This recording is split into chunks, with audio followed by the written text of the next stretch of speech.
Welcome to Like Mother, Like Murder. I am Rachel. And I'm Heather. We bring you the good, the badass, and the crime. This is Like Mother, Like Murder.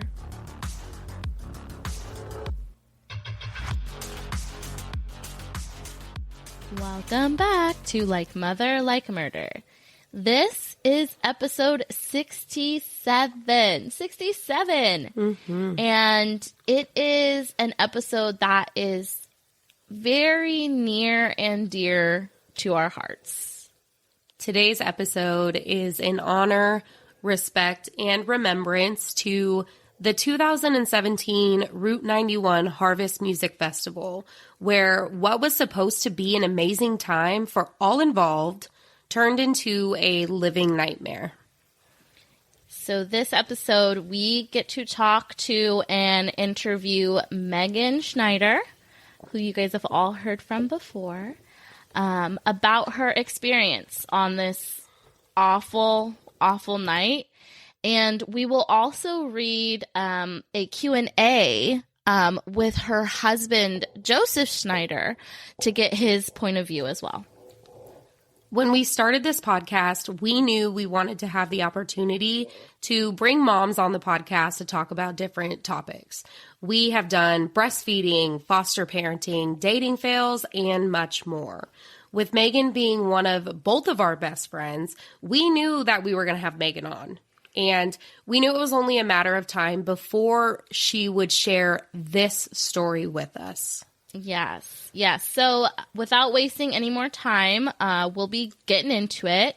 We do talk about this mass shooting, and we do talk about the events that took place that night. We talk about the trauma, the fear that people experienced. So we just want to make sure we're putting that out there so everyone knows that, you know, a little bit of a disclaimer. Things are going to get tough at times. But especially for anyone who's experienced anything like that before, or if they were part of what happened at Route 91 in 2017, just, you know, keep your emotions in mind as we go through this and do what's best for you. Right. For Route 91 survivors, country strong means community. And if Megan and Joe's story can help anyone in any way, that means so much to us here at Like Mother, Like Murder. So we are going to get into it with them right now.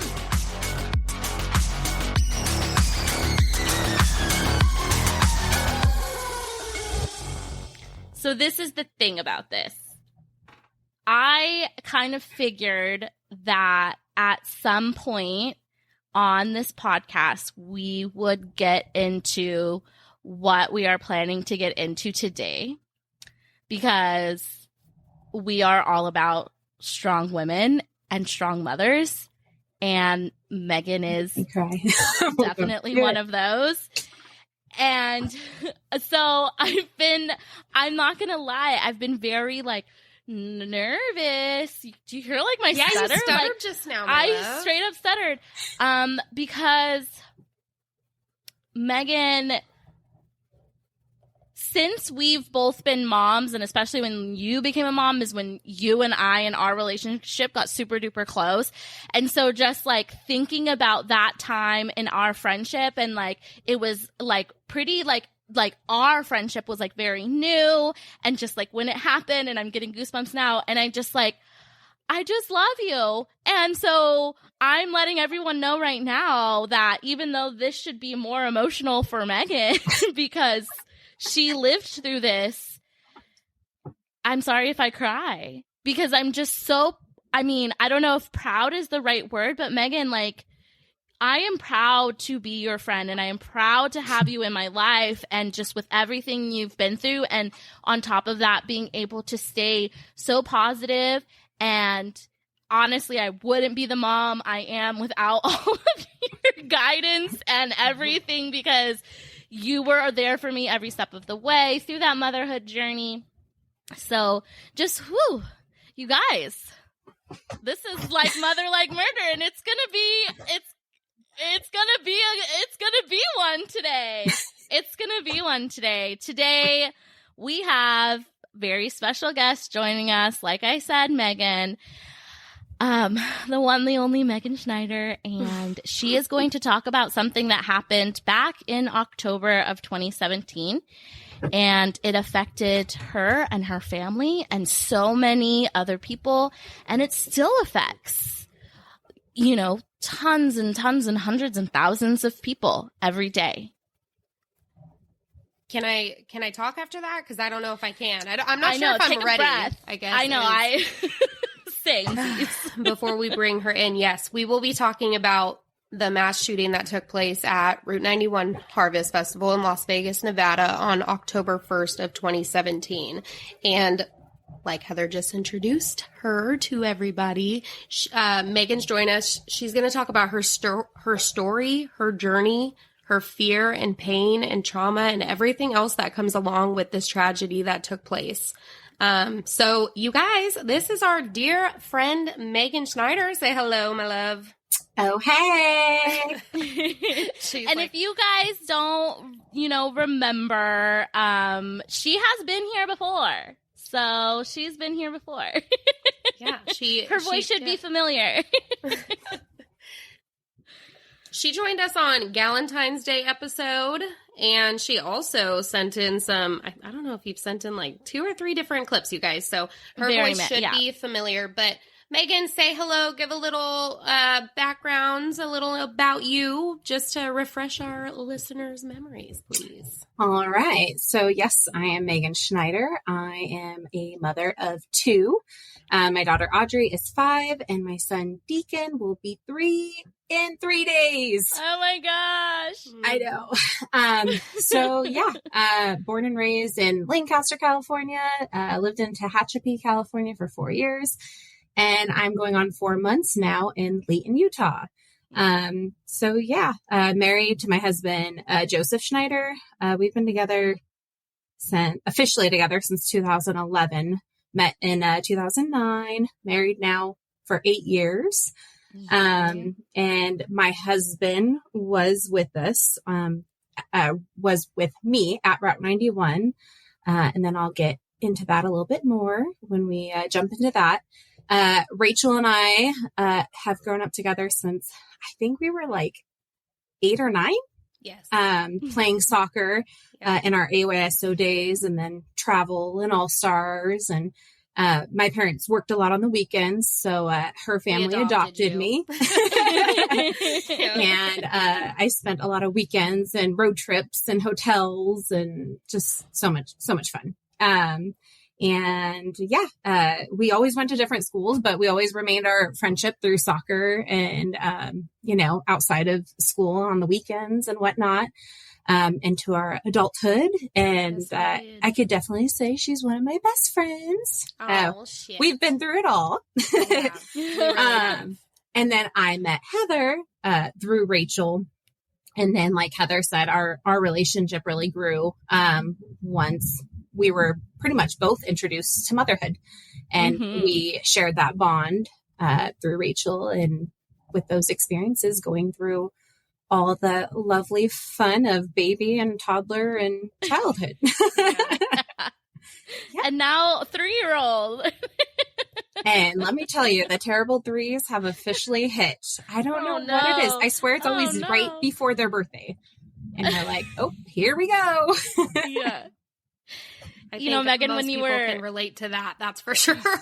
That's so for sure. When you were talking, I was thinking about Rachel's 21st, because I think that was the first time that we spent like a significant amount of time, like all of us together. So it was us and Sadie, who you guys have also heard from on this podcast. And that was such a good trip. So much fun. I would do that again. So, yes, you did. Yeah, that's how much fun it was, you guys. I'm not sure it's fell asleep. I think it's passed out. Passed out? Yeah, that was definitely passed out. I forgot. It's when I tell my mom the story, I fell asleep in the bush. It's when I tell Sorry, other Carrie. people it's that I passed down in the bush. That's what it is. Just kidding. I think, you covered a little bit about us, but just to kind of like touch on that, yeah, definitely. We've been so close. We've been best friends for a very long time. And to say that we've literally been through everything together, because what did we miss? Like 7 years of our life before we met. And then since then, it has been every breakup, every single, new school, new job. It's funny to think the other day I was thinking about the different jobs I've had, and I'm like thinking about you, Megan, and I'm just like, how did she have the time to have this many jobs? We are not this old. And like for so many years, like you'd be at a place and then you're somewhere else. It's just so funny to me. But yeah, through boyfriends to breakups to husbands and marriages and weddings and baby showers and babies and moves. Like now you just moved too, which did you just say 4 months? Did you just say 4 months? There is no freaking way. Yeah. That does not make any sense to me. So time just is slipping by. That's for sure. But together forever, I guess, is the best way to say that. I think it's like if you make it past like a certain amount of years, you're just stuck forever. So you're stuck with me, but we already knew that. Lifers. Yes. Lifers. Lifers for sure. And it is nice to have, I gotta say, friends that are friends with other friends. The three of us, different kind of like circumstances come together, and it's beautiful. So I love that too. But you guys, you're probably not here to just hear us talk about each other and gush all day. Yes. Gosh. Now that we got our sappy session on. I wanted to be more sappy, but I was like, I don't need to cry right now. I feel like this episode's already going to get emotional enough, so we don't need to like emotion on top of that, I feel. Although I did, let me just say this one little tidbit. I got a message, Diane, she messaged me and our other friend Brittany, and she sent it was like a meme or something that said like, let's normalize telling our girlfriends how much we love them. Seriously? And I was like, yeah. And so I was like, I freaking love you guys. And you know what? I freaking love you guys. Freaking love Word. you. Love you. But yeah, so for the sappy. But we are going to be talking about, like we said, a pretty tough topic today. Something that can be hard for a lot of people to not only talk about, but to listen to. If you have experienced or have family members or friends who have experienced a mass shooting before, if you've ever been in a situation where you feared for your safety, for the safety of your family, or if you've even just any other kind of really life-changing traumatic event. So just a little bit of a discretion for you guys out there listening. It is going to be a tough one today. Yeah.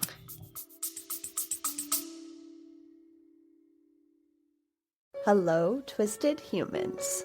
Do you find yourself wanting to know more about the latest murder, conspiracy, cult, or haunting? Then this is the podcast for you. In 1952, there was a record high of UFOs reported. 1,500 sightings. There has been evidence of human sacrifice, devil worship, and it is haunted by more spirits than can be counted. A family of 2 adults and 2 kids reportedly saw a giant flying thing with glowing red eyes. And meanwhile, the family's nanny that helped Veronica to care for her and Lucian's children was found bludgeoned to death in the basement of their family home. I'm Alicia. And I'm Sierra, and this is Twisted and Uncorked. Yeah, but Megan smiles a lot, so if I keep looking at her, I'll be okay. I think I'll cry if I keep looking at her. Well, if you cry and I go downhill, don't cry. Okay, I will cry. I feel like our screen, I'm going to have to take a picture of our screen because all of our eyes are looking in different directions instead of at each other. But yes, like we mentioned, we are going to be talking about the Route 91 Harvest Festival that took place in Las Vegas in 2017. But before that, I just wanted to give a little background, right? So it's not a festival that had been going on for a really long time, but a few years, right? So it had began in 2014. And if you were someone who was into country music, like this is where you wanted to be. Vegas can be a vibe. And that 2014 lineup was Blake Shelton, Miranda Lambert, and Jason Aldean. So it's like, that's a pretty inviting lineup right there. Yeah. I see those names and I'm like, yeah, I'm going to do that. Yeah, because like other which than I've seen Stagecoach, all of them, and they're great. Yeah. So I mean, exactly. Yeah, and like other than Stagecoach, there's not a lot of other like huge, especially on the West Coast, right? Like maybe if you live like near Nashville, there's a lot more opportunity to see this kind of music live. So this, yeah, for sure. And the other part of that was Route 91 was like half the cost of Stagecoach, or maybe a quarter of the price. And my cheap ass wasn't paying for those tickets. And yes, it was Vegas. And also, you know, Stagecoach, it's usually like hotter than heck. Vegas, I mean, it gets hot, don't get me wrong, but it being like the end of summer, you know, start of fall, it was a little bit cooler, but just to add. For sure. Yeah. Lots of reasons to hit up that over. So they had the festival in 2015, they had it in 2016, and then in 2017, the main acts that were taking stage were going to be Eric Church, Sam Hunt, Jason Aldean, Jake Owen, and Lee Bryce. Like I had mentioned, this festival was held on Las Vegas Boulevard. If you have ever been there, and if you've ever been there and you're coming from like the California entranceway, as soon as you come in, one of the first things that you see when you hit the strip is Mandalay Bay, the Luxor. Like that's where it is. That's right where it's at. It was across from the Luxor and diagonal from Mandalay Bay. October 1st was the last day of the festival, and there were over 22,000 attendees that day. It was a weekend that people would look back on as great until it wasn't. Yeah. Megan, so you need to tell us about like all of your festival time for Harvest Festival. The planning, the excitement, I know you always go out with like matching shirts and boots and everything. You act like you know me or something. She's painting the scene. All right. So, yes, Rachel's right. We went in 2016 as well. So Joe's birthday is September 28th. So one of Joe's favorite places has always been to go to Vegas with the guys. And Joe would do freaking day trips sometimes and then get back and go to work. And he was always crazy. This is obviously his bachelor days. So Vegas was like always Megan's like, jam. I put a stop to that. You know, have kids, they said. So, also his birthday weekend was always opening hunting weekend. So generally I wouldn't see my husband for his birthday weekend. And that year I had talked him into Route 91, the Music Harvest Festival.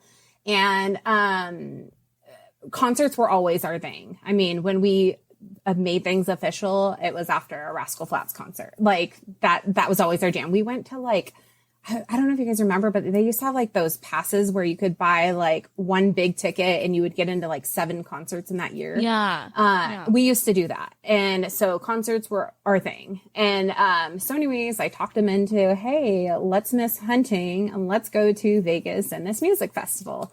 And he agreed. And so another couple, one of our good friends, Darren and Shauna, they decided that they'd go with us. And so we went in 2016, had the time of our life. Like, it was so much fun. Like, no drama, just good people, like proud Americans, country music, just such a good time. And we're like, oh, we're for sure doing this every year.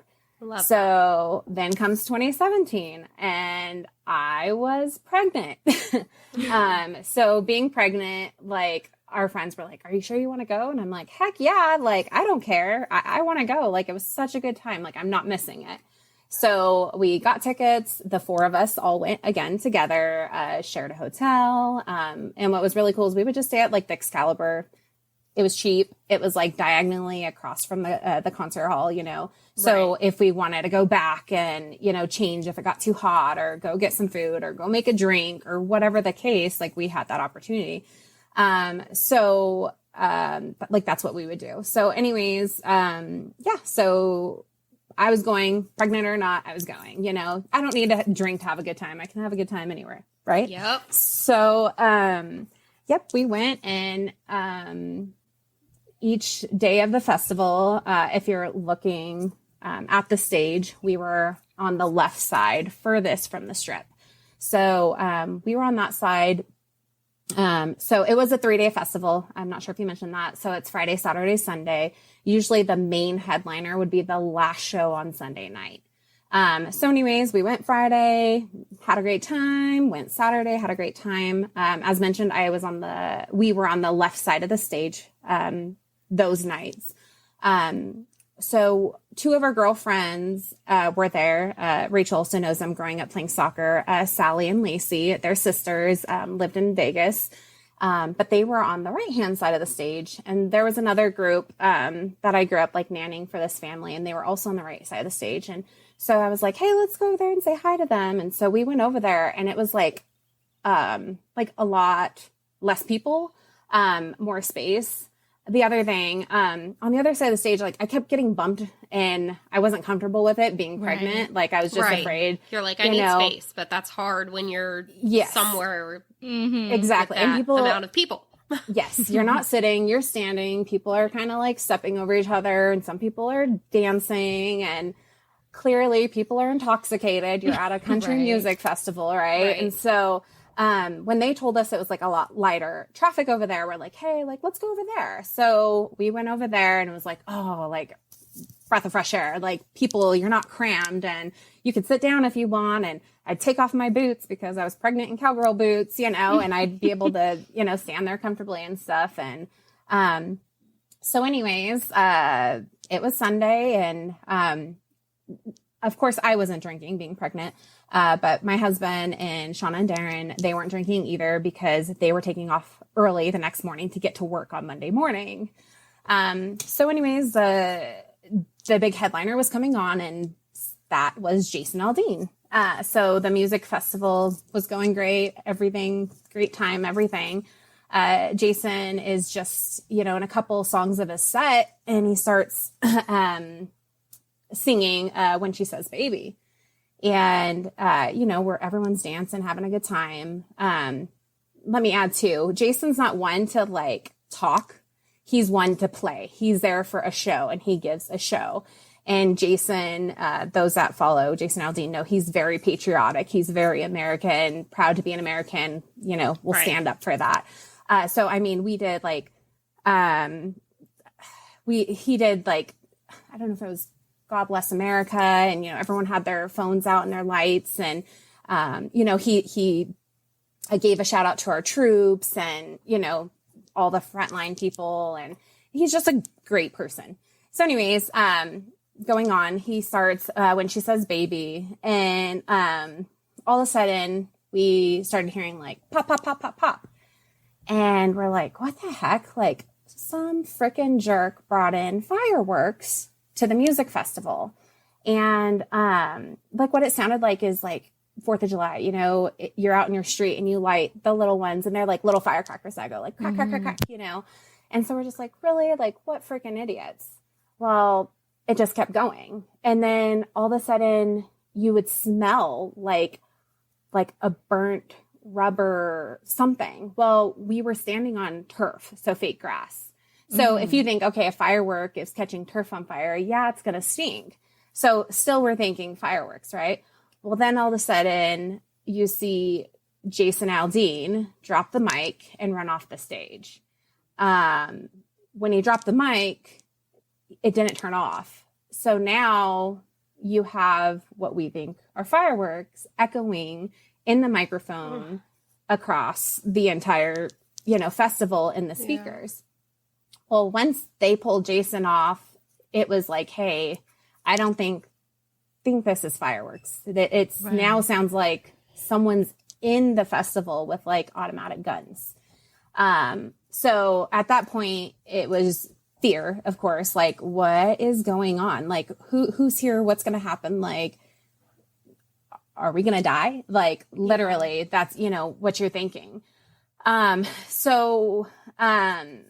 know, we're also in Vegas, and Vegas is known for fireworks. So again, you know, the thought could have been like, were there fireworks coming off a building on the Strip? Is someone celebrating something? Who knows?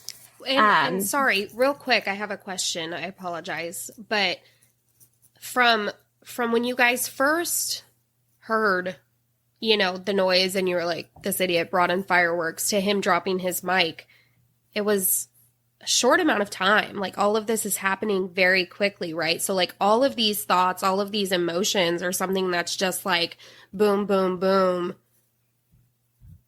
It's happening within like minutes. Oh, yes. Like, not even minutes. Seconds, for sure. Yeah, I'm like... It's just crazy how, like, how you're talking about it.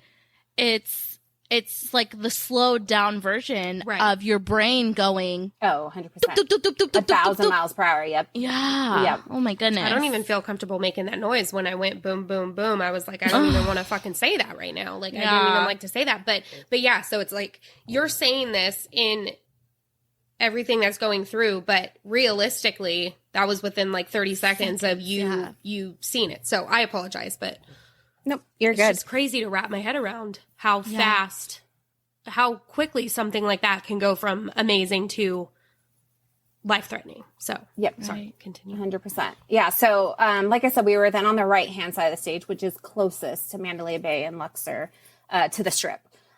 So once it hit that they pulled Jason off the stage and you heard the echoing and you smelt it and the fear of, shit, they're in here. Yeah. And for all we know, they're going to kill everyone. Like, what is going on?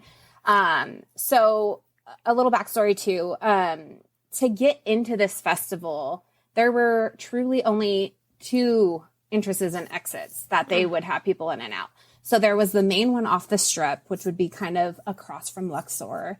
And then there is the other one on the backside, which is kind of near where we were originally standing the other days. And there was a back parking lot. So for, you know, locals from the area that wanted to drive and park there, you know, that's where they kind of were.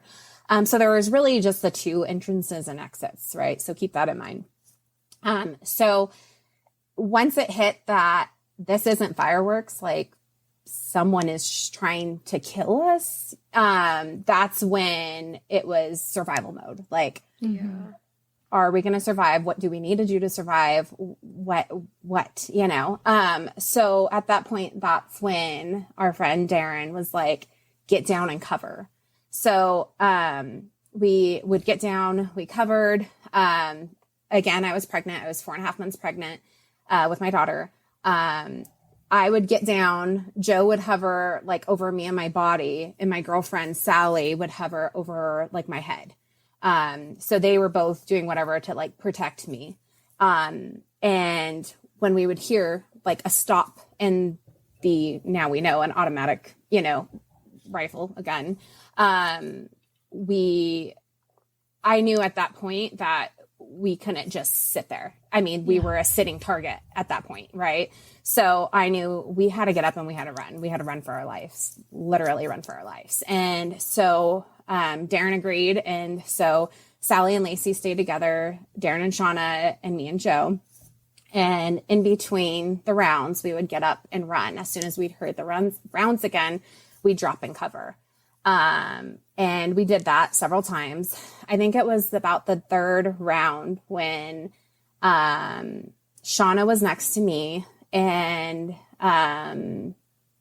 the person next to her was a husband and wife, and the husband was shot and killed, and his blood was on Shauna. And the wife just grabbed her husband and screamed and cried like, no, like, please, no, you know. That then too, it like really hit that the shit's real. Like, are we going to survive, you know? Yeah. Each time we would get down, like, and they would hover over me. Like, I prayed and prayed and prayed, like, please let this end. Like, what is happening? Like, please stop, just stop, let this end. And the other main thing was like, is my husband gonna like die on top of me? Covering. Like, yeah. Are we gonna meet our child? Like, all those thoughts in the literal seconds that you have to think. Like you said, like, my brain was running 1,000 miles per minute. And the other thing was when we would get up and run, like I said, a lot of people were highly intoxicated. Well, when they're highly intoxicated, they don't know how to react, Right. So there were people like still like just kind of standing there, sitting there numb, like, what's going on? Like, what are these people doing? Like, in complete like shock.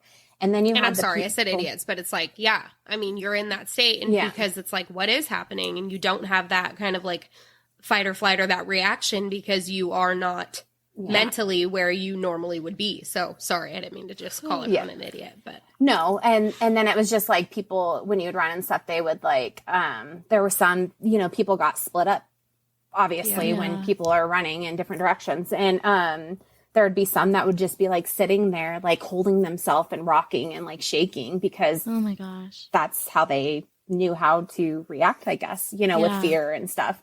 And then you heard everyone on phone calls, and then people recording and things like that. And so, after a couple like drops, so anytime a stop in rounds would happen, we would get up and run again.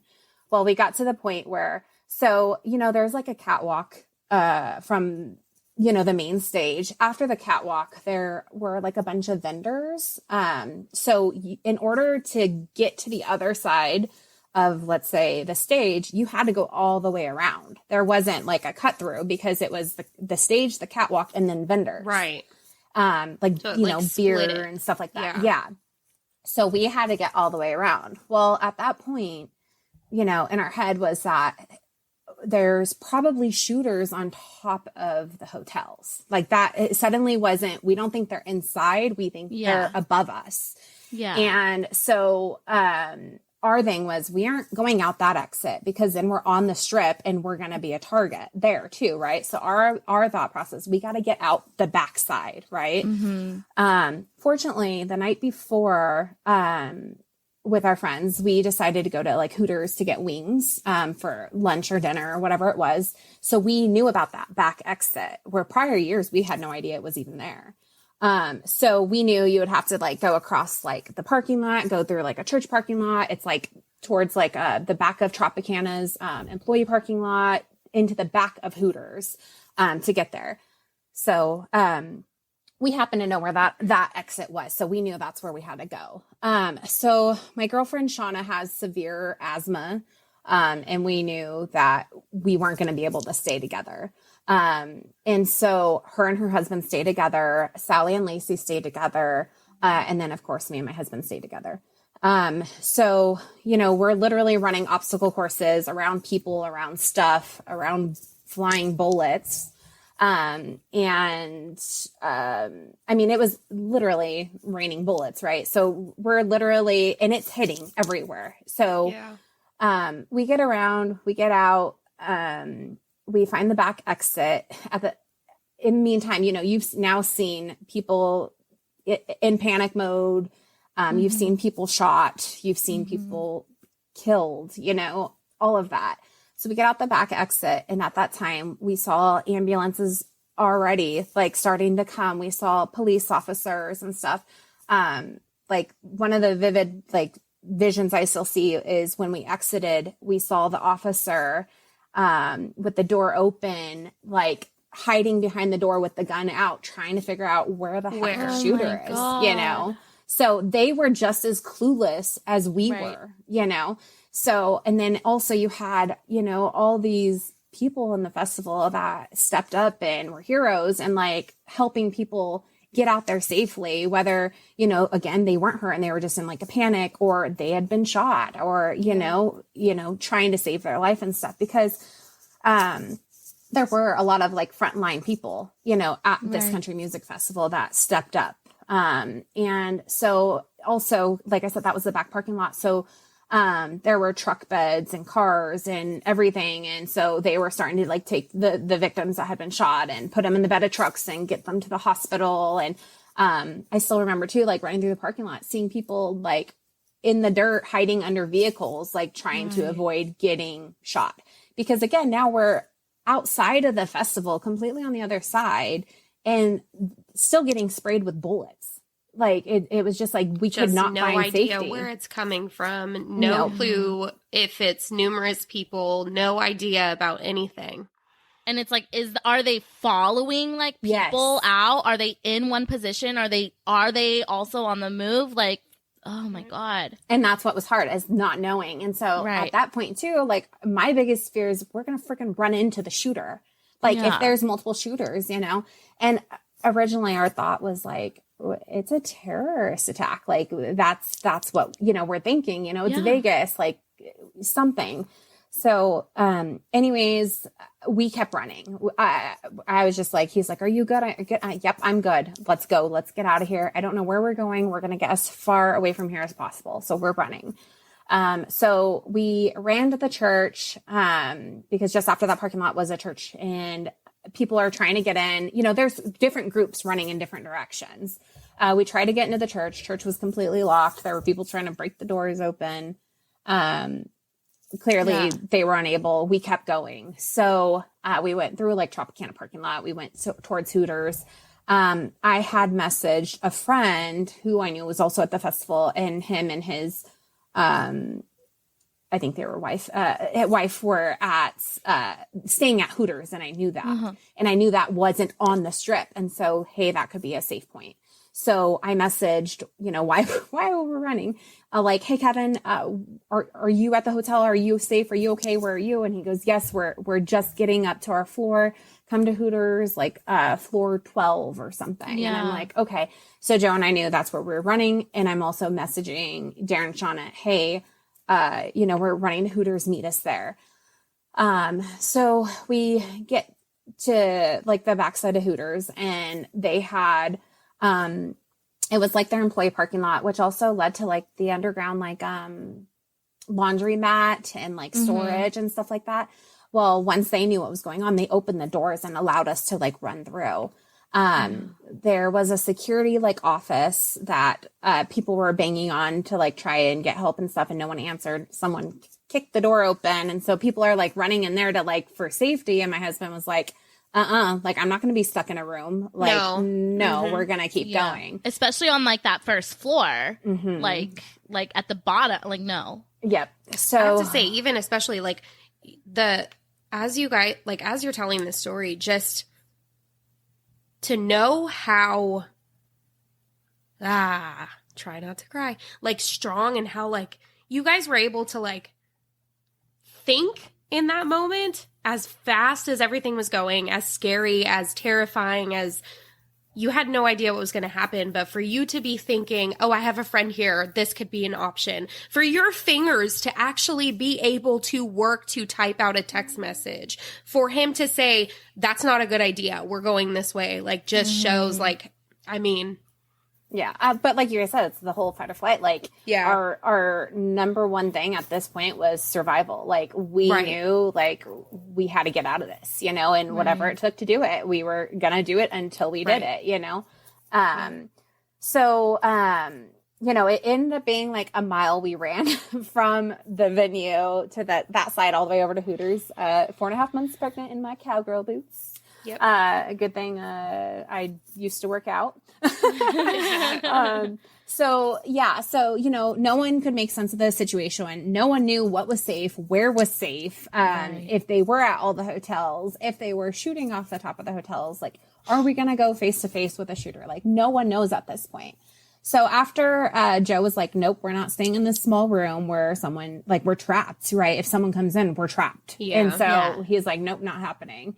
So, we then were trying to get into the hotel to get to the floor, to get to my friend's room for safety. We got into the actual, like, a casino floor, and we were at an elevator with a bunch of other people in a panic. It was so weird at that point because you saw in the casino, people still just sitting there. They had no idea. No idea. Gambling. Had no freaking idea. So we're like, you freaking idiots, like, go do something, and but they have no idea. And they're like, what is wrong with you people, So, at that point, there was a good group of us that had taken off that way. Right. And so people then would go in different directions. Well, once we got to where that casino was, and the elevators were, our goal was to get up to, I think, the 12th floor to go to my friend Kevin's room. Mm-hmm. Well, all of a sudden you hear giant bangs, and now we're like, fuck, they're in here. Oh, excuse me. I don't know if I can curse. Sorry. Nope, you're okay. I was like, they're here. They're is this it? Again. And someone yells, there's a shooter. Well, now the people that were sitting casually in the casino, we're now like, wait, what? And then they're getting up and panicking. Come to find out, someone knocked over a steel trash can.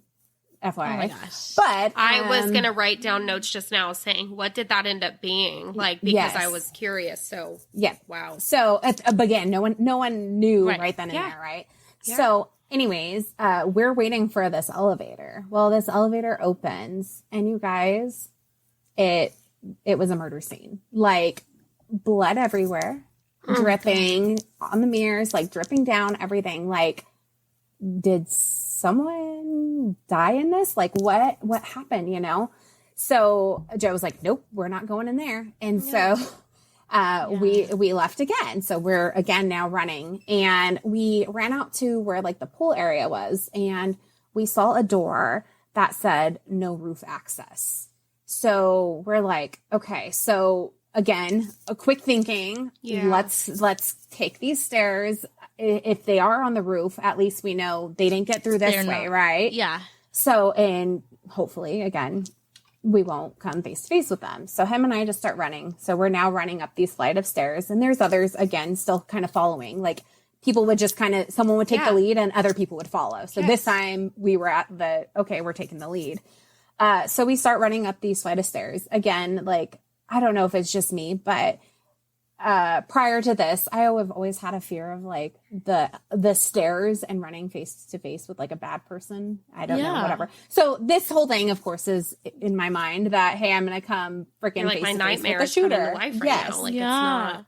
So we run up 3 flights. We open the door, and we hear screaming. And we hear a guy, and he's like, it's okay. Someone's been shot. We're working on her. So she's screaming, she's in pain, but it's okay if you want to come in. And we're like, yep, nope. So we go back out and we run and we run and we run and we run, and we get up to floor 9. So we open floor 9, and we happen to look, and a guy is poking his head out his room door. And I think about this now, and I'm just like, oh, that could have been really bad. Yeah. But how'd you trust? I yell, and I'm like, hi. Can we come in? Can we come in? Can we come in for safety? And he's like, wait, what?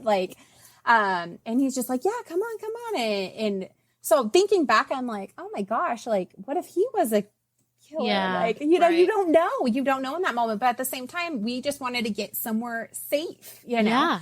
So, he goes, come in. And, we were telling him, also a girl had gotten separated from her group. Her name was Samantha, and she ended up with Joe and I. So, the guy lets us in. He had a wife with him. He closes the door, introduces us. His name's Mateo. Her name is Katerina. They were on their honeymoon oh my from Slovenia. She was also pregnant with a little girl. Yeah. We got in the room, where we still didn't feel safe, because at that point we still didn't know if someone was going to come room to room and kill. Literally every worst possibility that you could think of came to mind, So we didn't know if okay, don't go near the windows because they could shoot out the windows. Don't go near the door because if they could shoot through the door, or they could get it open or whatever the case. So my husband and Mateo, I think it was my husband, took off his belt, and he did that loop thing on the door. I don't know if you guys have ever seen that. They say so then they can't open the door. And then they took the dressers and they pushed the dressers up against the door. Quick question. Sorry. Did they know what was happening or did you have to tell them? So good question. Yes. So originally they did not. They were actually down on the floor in the casino gambling. So remember when I said like some people, like people were just gambling and they had no idea.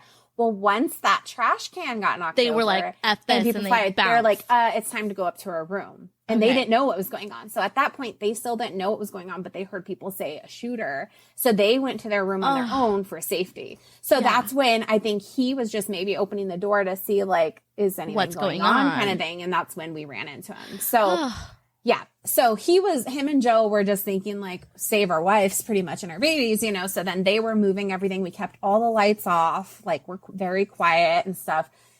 And at that time, so, the shooting happened. It started at 10:05. We were to safety. So I think I had gone back and looked at text messages, but somewhere in the range of 15 to like, between like 10 and 20 minutes later, from like point to point to point. So we literally like never stopped. We ran, like, this isn't going to work. Next stop, you know, this isn't going to work. Next stop.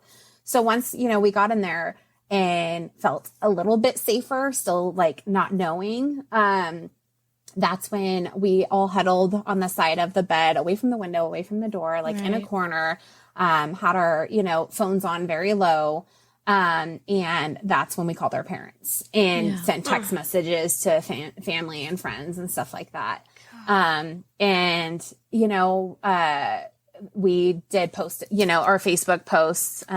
I know I shared that with you, Rachel.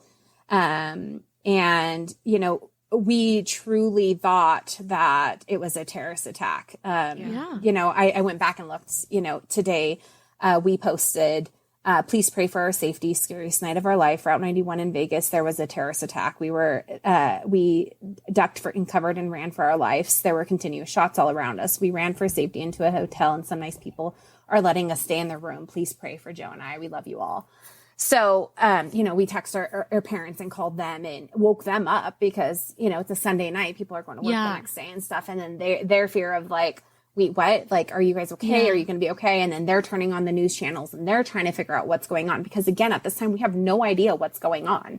We don't know who these people are. We don't know where they are, what they're doing, nothing. And, so also let me add, you know, we did get separated from our group. And, so as soon as we got in their room, I messaged them like, hey, this is where we are. See if you can get up here so we can be together. Well, they ended up, like I said, Sean has severe asthma, so they had to take like several breaks and stuff. And they, ended up in like the parking lot of, like Tropicana. And we were, you know, next to them at Hooters and we're like, can you guys get over here? They got over there, but they had locked down the hotels at this point. So now they were stuck outside. So that was really hard. I can't even imagine what they were feeling because it gave me total anxiety of knowing like they're out in the open. Again, we have no answers. So they ended up in the pool area, on like lounge chairs and stuff. And we could see them out, Mateo and Katarina's window. So we at least could see them. Not that could make any difference, but, so, all the hotels were on lockdown. At one point we had gotten like a automated call, that said, you know, they're doing floor to floor and doing room checks. You know, hours and hours passed. Again, we had no answers. We didn't know if these people were killed, caught, whatever the case, like, is this over? Is it not? You know, people are sending us updates. People are checking on us and stuff. We hadn't ate, so I'm pregnant. We just ran for our lives. The people that let us in their room had no food, no water. So I'm over here, you know, cupping my hands in the bathroom, just trying to drink something. Gosh. Not that I probably could have eaten anything anyways. You know, I stick to my stomach. But you're thinking about your baby. Yeah. And what's really hard is like, I didn't know if she was okay because I didn't feel her like movements until like much later in my pregnancy. And so, you know, I couldn't go off of like, oh, she's kicking or anything. And so the fear of that was like one of my biggest fears during the whole thing is now like me being so, you know, traumatized, emotionally upset. The stress. All of the stress and stuff. On your body. Am I hurting the baby? Is the baby going to be okay through this all and everything? Right. You know? So, anyways, you know, they were clearing floor by floor and then finally like releasing people. Again, we didn't know what was going on. We were trusting what the officers were telling us. We did not get cleared until 6 a.m. So it was just several hours of, you know, unknown, fear, Oh my gosh. all of it. And once they cleared us, we then had to get back to our hotel. And at that point, we just wanted the heck out of there. Like, I didn't care if all my stuff stayed there, everything. But unfortunately, our car keys were up in the hotel room. So our friends, because they were outside, they were dismissed probably a good hour or two before us.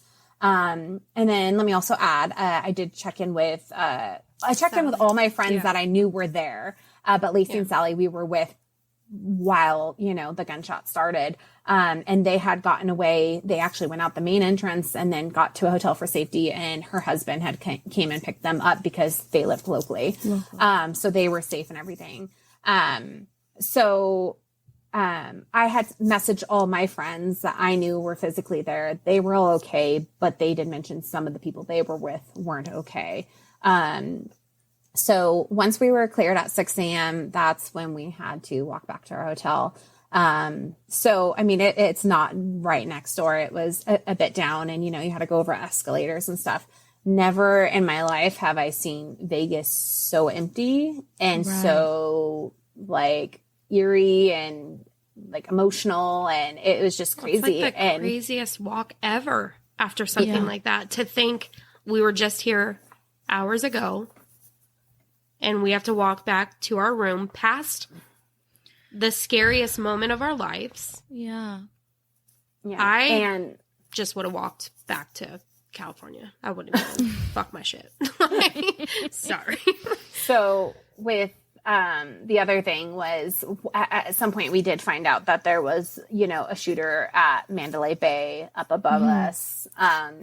And, you know, we had heard at that point that, you know, he had, you know, crushed the glass window and shot outside the window and stuff.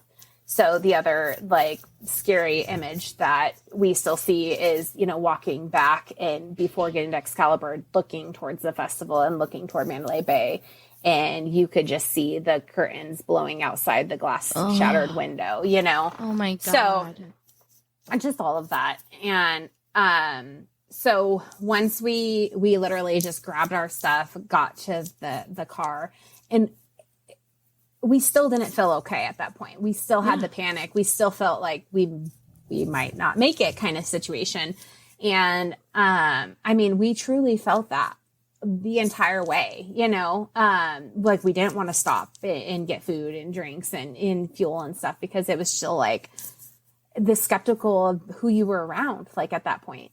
So, I reached out to my girlfriend who, had been friends with and used to work for my OB and told her the situation and how I didn't know if the baby was okay. Because I couldn't feel her, and B, what we just, you know, experienced. Right. And she was like, let me reach out to the doctor. So she called the doctor, and the doctor was like, have her come here first. Tell her to get here. Right. I will get her. And whenever she gets here, have her get here. So, you know, we got to Lancaster, we went to the doctor's office, and, they brought me in to do the, ultrasound and check for heartbeat and everything.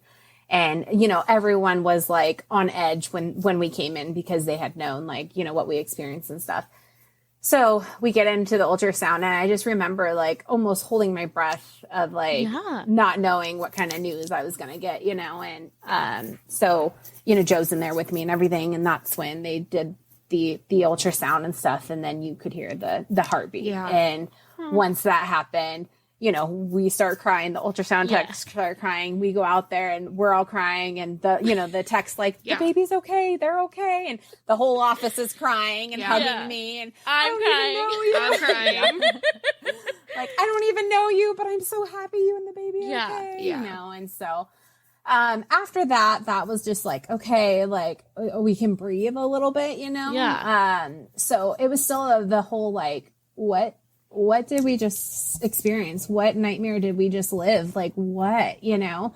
And, you know, we just got back home and the hardest part there was trying to get answers, like trying to figure out who did this, why'd they do this? Like, how dare them? And like, how many people were killed? How many people were injured? Like, cause you know, we still don't have answers at that point. And, you know, it was really bad because we really glued onto the news. And I think that was worse for our mental health than anything, because if anyone knows the news, they take one headline and make their own story and run with it.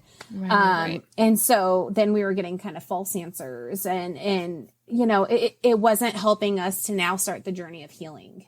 And, but again, it's also hard to heal when you don't have those answers, you know? Right. So, you know, as days passed and, you know, some news came out and you heard, you know, certain stories and whatnot, we still were struggling with the healing portion of it and, you know, the anxiety and everything. And, Darren and Shauna reached out to us and let us know, like, hey, you know, at this point now there's like support groups showing up on Facebook, you know, for the survivors and everything. And, they're starting, a lot of the like therapists, stepped up and did like free consults and, you know, free group sessions and stuff like that. And, so Darren and Shauna had reached out and was like, hey, you know, we're going to go to this, like, would you like to go with us? And so we went and, that was a little bit healing in the sense of like, we got to discuss, you know, with other survivors, like what they felt, what their story was, what they went through. And then I think just like kind of talking it out in a sense.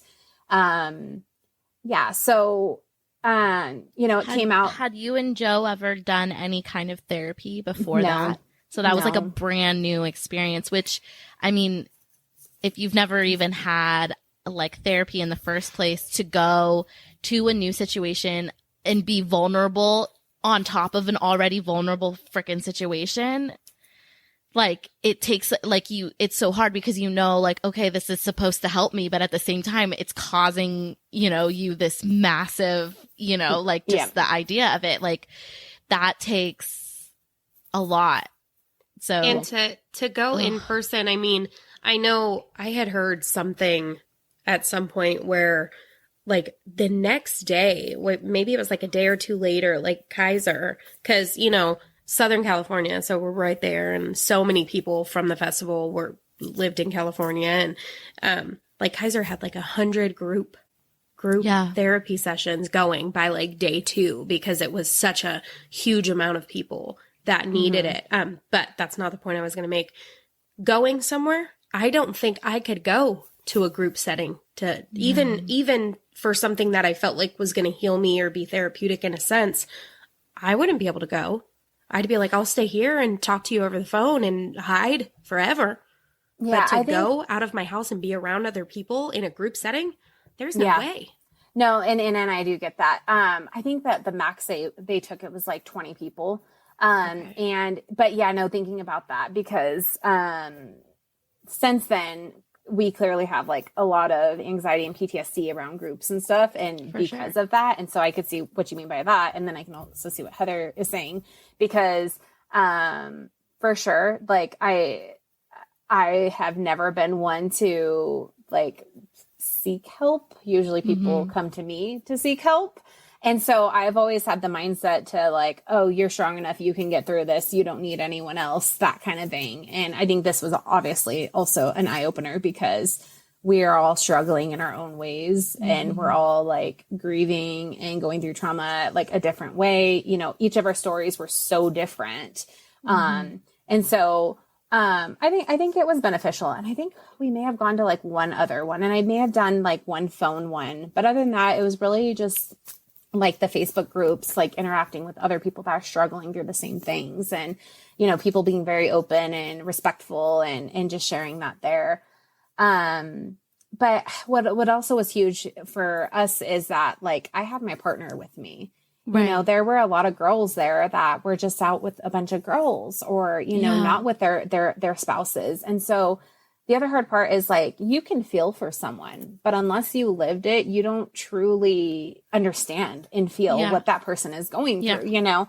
So I know a lot of people like really struggled with that. And I was very fortunate that like my husband was there with me through it all, you know? You had almost like, but what's so hard with that situation is like you guys have a built-in support system with someone who knows exactly what you went through because they were there exactly experiencing the same thing. But at the same time, you're probably sitting there thinking like, I'm having a really rough day, but what if Joe is also having a really rough day? And it's like, we can't lean too hard where we're both breaking. Like, what do we do when we're both, you know, having this difficulty? And it just, I think again, it's just a testament to how strong you and Joe are individually as people, but then like the strength that you guys have in each other's partnership and in your relationship is, it's just amazing.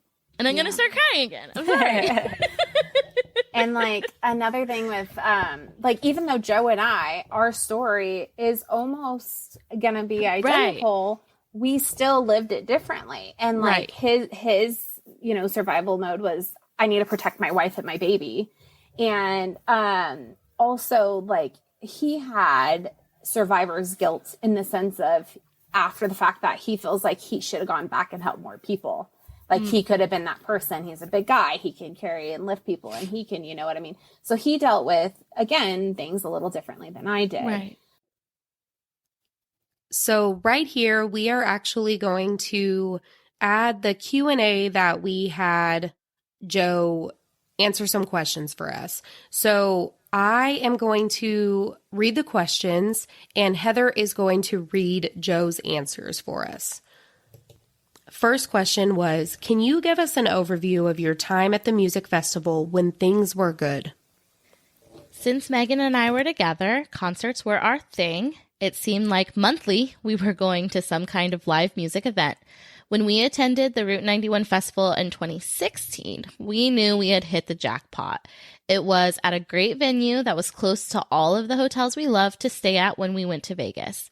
We could walk from our room to the stage in mere minutes and got to experience a ton of big-name country musicians as well as up-and-comers. Route 91 also fell in line with my birthday weekend, which made it the perfect event.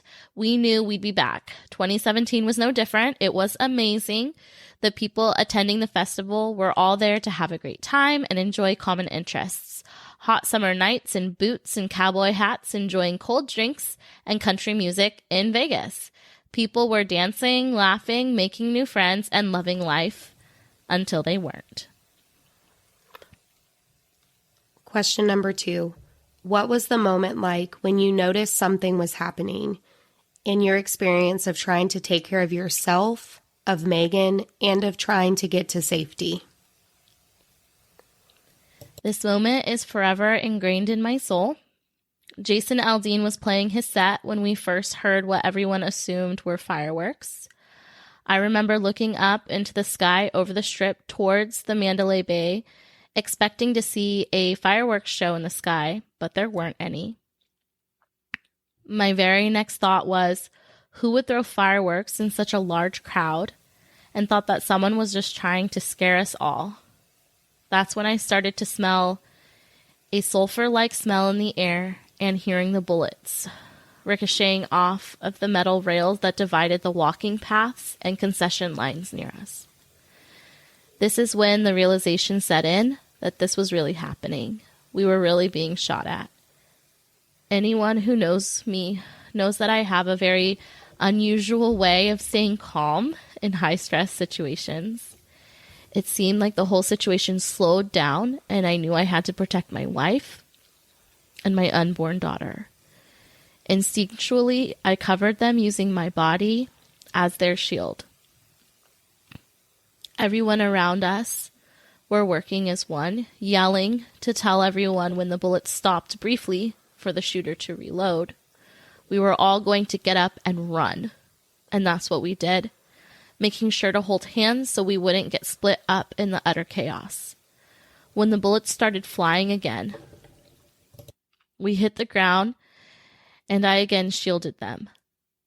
There were people taking bullets all around us and those that were already gone, and I just did what I could to try to navigate our path through the war zone to lead my wife to safety.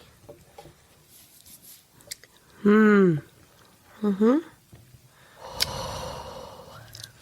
love you, Joe. We love you very much, Joe. Okay. Number 3, Megan shared how you ended up in a stranger's room. What was that like for you? What was going on inside of your head and your heart? Yes. We ran across a huge parking lot, taking cover behind parked cars, and through the Hooters casino, up 9 stories, and there was a man sticking his head out of his hotel room door, and we quickly told him what had happened and asked if he would allow us into his room. It came as a huge shock when he said yes and waved us to come into his room. My first thoughts were that all of our guardian angels came together in that moment and worked miracles through that man's heart to openly allow 2 frantic individuals into his personal space. He and I immediately went to work barricading the door, shutting off lights and staying quiet as we texted our family to let them know what was happening and exactly where we were. We didn't sleep for 1 second that night, constantly looking for updates on what had happened and why. Question number 4. It wasn't long after that you found out some sort of what happened that night. Bits and pieces started to fall into place to make up the tragedy of that night. What feelings have you had afterwards? Fear, trauma, guilt? How have you moved forward? All of the above. I've always been strong-minded, calm, collected, but that night rocked my whole world. Immediately, once we got into the hotel room, I felt guilty for not helping more people.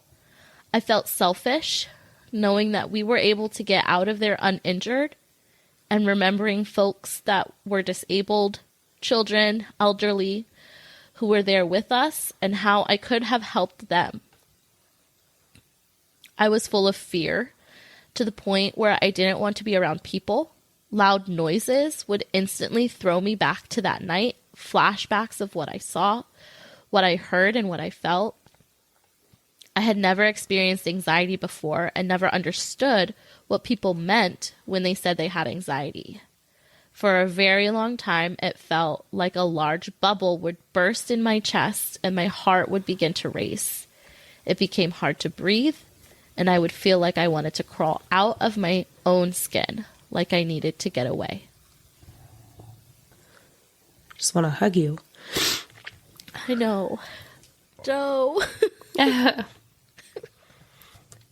mean, I feel like he makes a good point there because some people really don't know what it's like when people have anxiety, and then you go through a situation like that.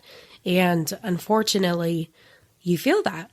Yeah. And you never wish anyone could understand, like, someone with anxiety never wishes, like, well, I would hope no one would wish for someone to feel that.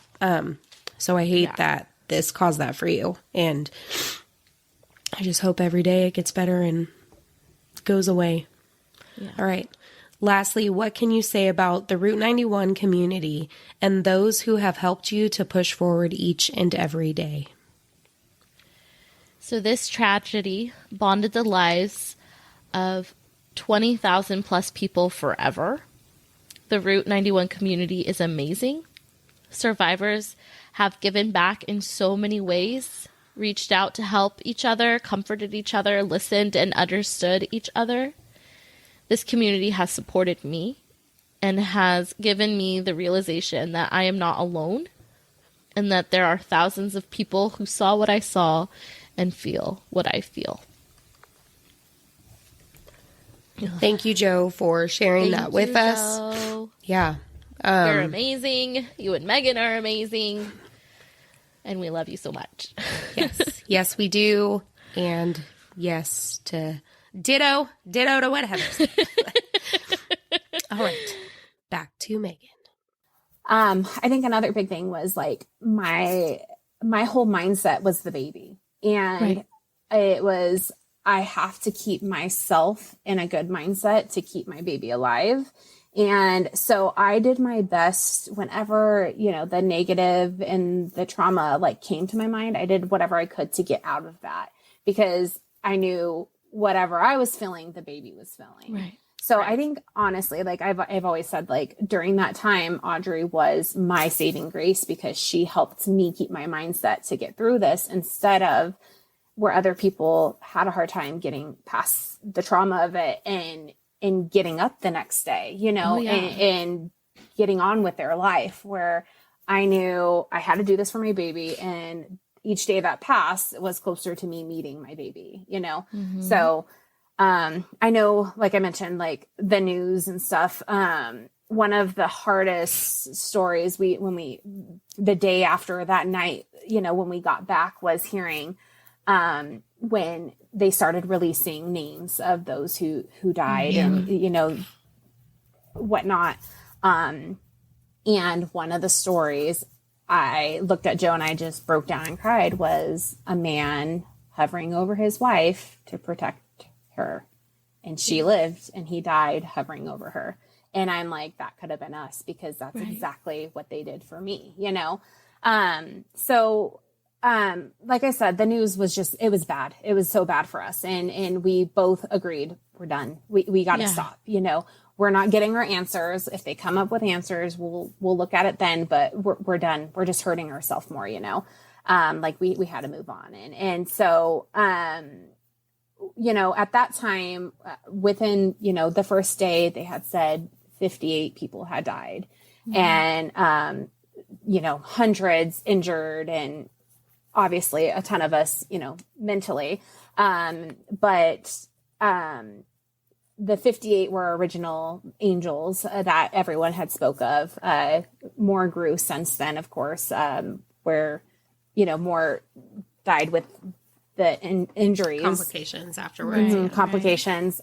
Some of them unfortunately passed because of their mental health and suicidal situations and stuff. So another thing was our thought process, where there were, you know, 58 lives taken. They didn't get the second chance. For whatever reason, we were given a second chance, and we needed to live our life for these 58 angels, because they didn't get that opportunity. And, you know, we now know tomorrow is not promised, you know. Right. We were okay until we weren't, you know. We had the time of our life until it, you know, it wasn't the time of our life. Right. So yeah, that's like a big part of our story. What happened to us that night. Clearly everyone had different stories, different takes. Everyone heals differently. You know, today I can talk about it without a problem. Of course, I still get shakes. I still get anxiety. I would say I still get shooting nightmares, and those are probably the worst. I wake up in a hot sweat and a panic. You know, like I said, Joe and I were big into concerts. Him and I have not been back to a concert since together. However, kind of a crazy story. I did actually just go to my first concert in November, I believe it was, in Las Vegas. Neither of us had been back to Las Vegas. I take that back. We did go back to Las Vegas a couple years ago to go to the Healing Garden with Audrey, and she was probably 18 months old. I was going to say, she looks under 2. Yeah. It was actually for my niece's first birthday, who lives outside of Vegas. And so we went just to make sure we went to the Healing Garden. And so we did that with Audrey and stuff, and it was beautiful, and, you know, all the tributes and stuff. But since then we had not gone back to, like, you know, casinos, gambling, concerts, any of that. And like I said, that was Joe's place. Like, that was his favorite, and neither of us had no desire at this point. Right. And a big part of that was we no longer like to be in crowds. You know, we weren't, I mean, I remember we went to the Strawberry Festival with my family because they wanted to go, and I was on edge the entire time. Yeah. And so you definitely have PTSD after, right? And just the fear of, like, the unknown, I guess, where like before I guess none of this was like apparent to me before. And now it's just like, you're kind of always on edge, kind of like checking your shoulders. And so also like going to restaurants, like I now know where the exits are. I now see the entrance. I know who's coming and going, you know? So like it just opened our eyes in a whole different way. You know, you always have heard of mass shootings, and you always, when you hear about them on the news, and whether it be schools, you know, out on the streets, anything, like your heart drops and you're just like, oh my God, I can't imagine. Like, I can't imagine what they're feeling. I can't imagine what their families and the parents and the other kids and like what they're going through and stuff. And like, you feel that for other people and stuff, but you never think you're going to be a part of that, you know? Right. And, you know, Route 91 was the biggest mass shooting in the United States. So we were planning a trip so that we can all go to Nashville. We're planning it around October. I'm just wondering, like, now when October and that time comes around, what are you guys feeling? What are you guys doing? How are you guys, you know, like, I mean, it's just around the corner. Yeah. So October 1st will be the 6-year anniversary, survival, you know, anniversary. And, we are hoping to get together with Darren and Shauna. We're still trying to figure that out.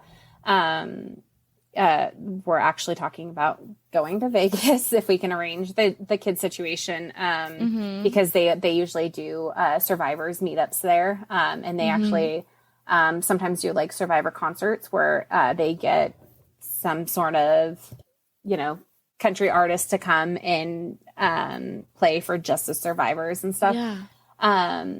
So I don't know if that's going to happen, but,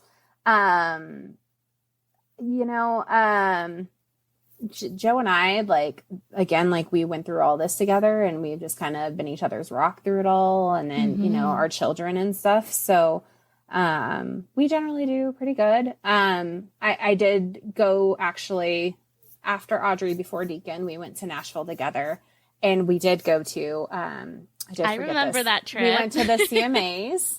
That was our first concert together. And it was indoors. Truthfully, I don't think I could ever go to another outdoor event, especially if there's buildings around it, because of that fear.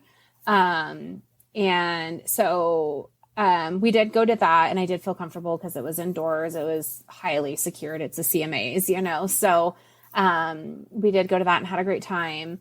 But even just like doing like bar hopping and stuff with my husband, even though I was with my husband, of course I had that comfort, but there's still, again, anytime I'm out, crowds, bars, music, anything, I still have those fears. And so, even in Nashville, I was still on edge and alert and looking around and stuff. So, I don't know if that will ever get better. Again, that's just part of the PTSD. The other thing on that, I did go to Vegas with a girlfriend. I think this was a huge hurdle for myself. I had a girlfriend invite me to Vegas. She had free tickets to go see Kane Brown.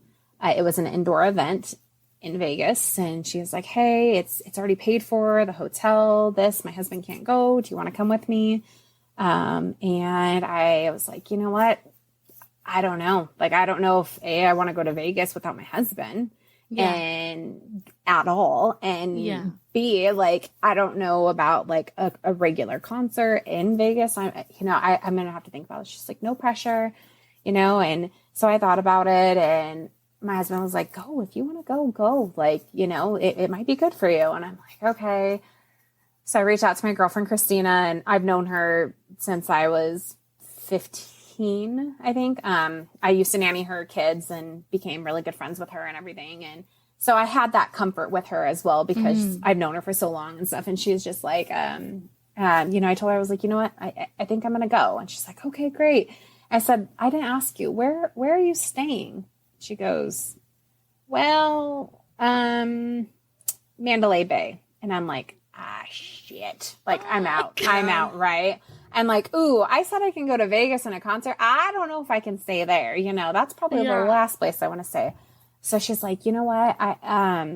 Because she got the room with points and stuff. She's like, let me see if I can get the other hotel that it's connected to. I don't know, whatever, down the way, and let me get back to you. So she tried and tried and tried, and she couldn't get it switched. And she's like, again, no pressure. You make the call, whatever you're comfortable with. Like, it's you. Okay. So again, I sat on it a couple days, and I talked to Joe, and I'm like, I don't know if I can do it. Like, I'm afraid I'm going to get there and start crying and want to go home, you know? Yeah. And he's like, and no one would blame you for that. Right? I think everyone would be like, okay. I know. But then again, to me, it was like, this is where my own strength needs to come in. Like, maybe this is going to be healing for me. Maybe this is an obstacle that I need to overcome. Like, hey, you know, maybe this is part of my journey. Right. So I had told my husband I would go, but before I go, I want to go buy an Apple Watch. As stupid as this sounds, I wanted an Apple Watch. That way, if I lose my phone or whatever, and share my location, you know where I am, or I can reach you, or call 911, whatever the case. Because again, all those thoughts come to mind. Yeah, so. No, for sure, that makes sense to me. That doesn't feel like that totally makes sense to me. So I went, and I think I look back and I'm really glad. You know, she talked me into going. I went with her and had a good time, and I do think it was like a healing step for me, and that's why now I am like more open to going to Vegas. Right. You know, but yeah, so you know, us going here in a couple of months to Nashville, I'm super excited, and I think all the previous steps I've now taken, like I'm okay. And if I'm not okay, you'll know I'm not okay. And we'll be right there for you, girl. Yeah. I remember you. So when Christina was talking to you about the concert, and I don't remember if you first texted me, but I remember talking to you on the phone, and you just kind of being like, am I crazy? Like, should I be doing this? I shouldn't be doing this. Should I do this? Should I not do this? I don't know. And I'm like, you're seriously one of the strongest people I have ever came into contact with. First of all, if anyone can do something like this to just continue to grow and heal and be strong, it's you. And you sent me a picture. I don't remember if it was the night of the concert or like the next day, but you sent me a picture, and I was just like, you did it. Yeah. Like, you did it. You know? And I'm like, damn, you're a fucking badass, dude. You are a badass. One other thing, just because I'm thinking about it now, you had sent us some pictures, some screenshots and stuff. And the one thing that I just went, oh my gosh, was the picture from the zoo. Mm-hmm. Yes. So tell us a little bit about that, because that one makes my heart so happy. Yes. Okay. So, you know, that night, Katrina and Mateo let us hide in their room for safety. We exchanged on their honeymoon. Yes, on their honeymoon. Yes. Yes. Oh gosh. And they were talking so highly about America, and they were so excited to be here, and this is what they came to. I'm like, oh my gosh, poor things. But we did exchange like social medias and stuff, because, you know, that's easier to contact out of the country and everything. And, you know, we wanted to stay in touch and everything. And one thing Joe and I knew is that we wanted to send them like thank you gifts and stuff. Yeah. So we put together like a baby basket, because we knew they were having a baby girl. She's like a month ahead of me in the pregnancy and stuff. So we put together like a basket and a thank you card. And I think we had to find out like what they had there, like food wise, so we can get like, you know, cards to send them thank you, and wrote a letter. And Joe's very good with his words, so he wrote a very sweet letter to them and just thanked them for what we felt like they saved our lives, you know, and they gave us that safe space. So we kept in touch and stuff, and, you know, they told us, you know, our door's always open if you guys ever want to come out here and visit. And, and we're like, yeah, same. And, you know, we definitely want to see each other again. And, one of them has like a sibling that was in the States, I think in like Colorado or something. So they had said like, yeah, we'll probably come out every couple of years. And we're like, well, tell us so we can get together. About a year later, or just over a year, they let us know that they were coming to, it was originally going to be San Diego, but they changed it to LA to be a little bit closer to us because we had just moved to Tehachapi.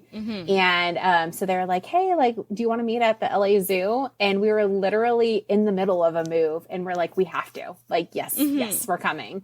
So we got to see Katerina and Mateo for the first time since that night. And we got to meet their daughter, and you know, the girls got to play together at the zoo and the little kids area. And we just spent the whole day together and stuff. And it was awesome. And so we've kept in touch, you know, on social media. And they also now have a little boy as well. And I didn't know that. Oh, yeah. so we both have our girls and our boy. And so yeah, we haven't, they still tell us like, are you ever going to come? Are you going to come? And I'm just like, well, can we wait till the kids are a little bit bigger before we take them out of the country, you know? So, you know, hey, maybe that'll be our family vacation next summer. Yeah. We'll see what happens. But yeah, so we were reunited with them and we do keep in touch with them. That's so beautiful. I love that. I'm like crying all over again. That's so sweet. That's amazing. Yeah. It's just a full circle. Wow. I am speechless. So I've heard this story when we said we've been through everything. I've heard you talk about it. I've listened to you talk about it to other people. I remember your posts. I remember seeing just pictures you would post of when you went to the Healing Garden, when you guys did photos in your Country Strong shirts, you know, like stuff like that. And I remember reaching out to you when it happened, all of that. And I know my life wouldn't be the same if you were one of the ones gone. So, I'm happy you're here. To say it crazily. But I'm so sorry you had to live through that and experience that. And it just hurts to know how many other people also went through that situation. And everyone has their own story from like an event where everyone went to have an amazing time and just smile and laugh and sing and dance and cheer and, you know, live an amazing night to all come out of it with just a very different story and as a very different person too, because changes everything. So, thank you for sharing that with everyone. I don't even know what to say right now. So I will say, yes, this is where it comes in where like, I hate to say this, but the whole "it doesn't kill you makes you stronger" situation, because it does. It not only did it like make us stronger, but it also kind of opened up our head in the sense of like I said, tomorrow's not promised. So like live today and cherish your family and cherish your loved ones. And another big thing I took out of this is like things that maybe bothered me before, or like petty, stupid stuff that like a friend did, or a partner pissed you off about something, or they didn't do this, or, you know, a friend was petty about something, whatever, like stuff that used to maybe bother me. It doesn't bother me anymore. And in the sense of like, I'm like, you know what? I'm going to look at this in a couple of weeks or a month and be like, that was so stupid. Like, who cares, you know? So in the sense too of like, I'm at the mindset too, where like a lot doesn't really bother me anymore. And of like, I don't hold grudges. I'm not that person like, hey, let's just talk this out, make up, and let's like move forward and stuff, because tomorrow's not promised. And, you know, if something happens to one of us, like, is that where you want to leave that, you know, that relationship and stuff? So, that's kind of like opened my eyes in a lot in that sense. And, it's kind of taught me to like value like my life and the important people in my life. No, that's a great way to end this episode, is just exactly that of, you know, live each day to its fullest, because you don't know what tomorrow's going to bring. Go ahead, Heather. I cut you off. No, that's kind of what I was going to say, because it is something that we talk about on this podcast, that we have talked about when we talk about survivors and the badass women. And, sorry. You've got this. We have constantly said that, like, when people go through these traumatic experiences, no one would blame them for saying, fuck all of this. I am staying in my bed, in my house. This is what I'm doing because this happened to me. And I can't, like, the idea of it could happening again and all of that is too much. And understandably, but what you have done for not only yourself, but also for Joe and for your kids and for the rest of your family, and then for everyone out there too who was part of this situation, is showing that, like, no, like, we need to take control. We want our control back, and we're not going to let somebody else take it from us. We're not going to let somebody else scare us from that. We're going to do what we need to do in our own time. We'll take our time doing what we need to do, right? But I'm going to be strong for myself, for my family. And like you said, it's like that. I mean, maybe it's like a cliche to say that type of thing, but what doesn't kill you makes you stronger. And I think that your story is so powerful with that message because, you know, not only is this like the scariest thing, but like you were in such a vulnerable position being pregnant with your first baby on top of that, which being pregnant with your first baby in and of itself is a vulnerable place to be. And then to have to survive through this type of trauma, you know, obviously adds leaps and bounds. So like Rachel said, thank you for sharing this. I'm sorry that I kept crying. You're just so amazing, Megan. And like Rachel said, I'm glad that you're here in our lives. I was like, that was the dumbest thing I've ever said because obviously, but I mean, it is. It's like, I'm just so thankful for you every day. So, yeah, that's what we have for you guys today. Hug your loved ones. Yes. Look at your babies like Megan. Go look at Audrey, stare at her, and just anytime you have a moment, look at her and think, you got me through the hardest time of my life. Hug Joe and Deacon and Audrey for us, and we love you, and thank you for sharing this with everyone. I'm sure that there's people who, you know, are listening that have experienced stuff like this and need to hear other people's stories, to feel heard, to feel seen, and to just know they're not alone. So we love you, and hopefully you know you're never alone too. October 1st, 2017, a mass shooting took place in a country music festival in Las Vegas, Nevada. Nearly 900 people were physically injured. Over 400 of them were injured by gunshot or shrapnel wounds, and thousands were affected emotionally and mentally. So we want to end this episode by saying the names of the 58 angels whose lives were lost on October 1st, 2017, the day of the festival. And then we would like to just take a moment of silence that we would like for you, as you're listening, to take with us just to honor all of these victims.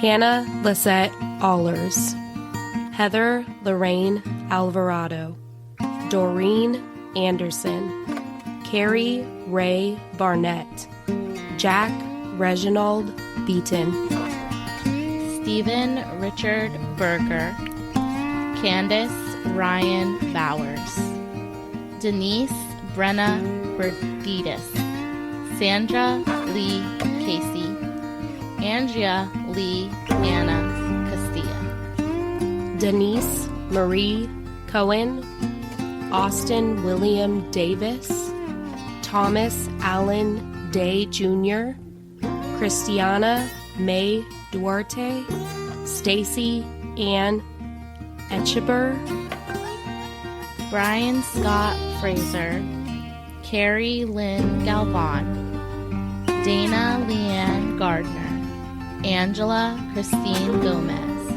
Rocio Gouliet, Charleston V. Hartfield, Christopher James Hazencombe, Jennifer Topaz Irvin, Teresa Nicole Kimura, Jessica Lynn Klimchuk,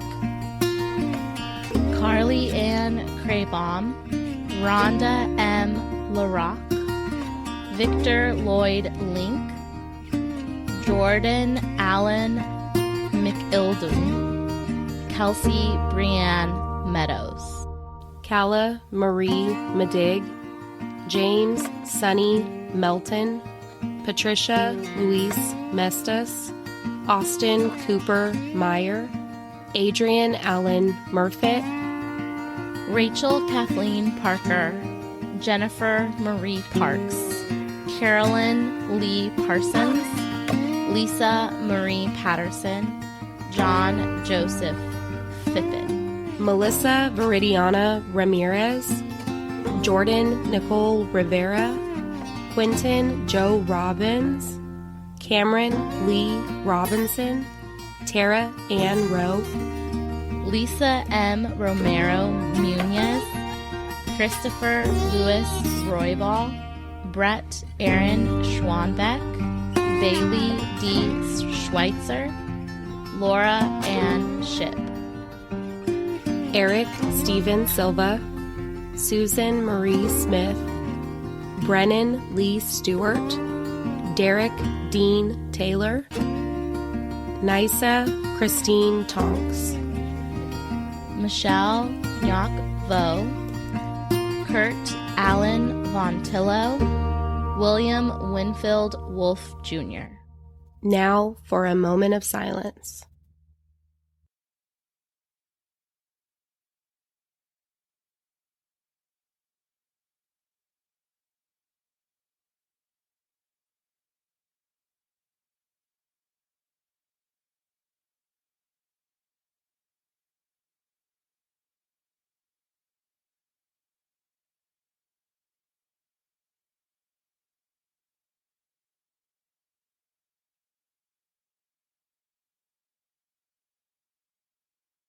All right, that is all. We apologize if we did mispronounce anyone's names. Let us know, and we will do our best to fix it. But that's what we have. With all of the love we have in our hearts, we will talk to you guys next week. Okay, love you. Bye. Okay, love you. Bye.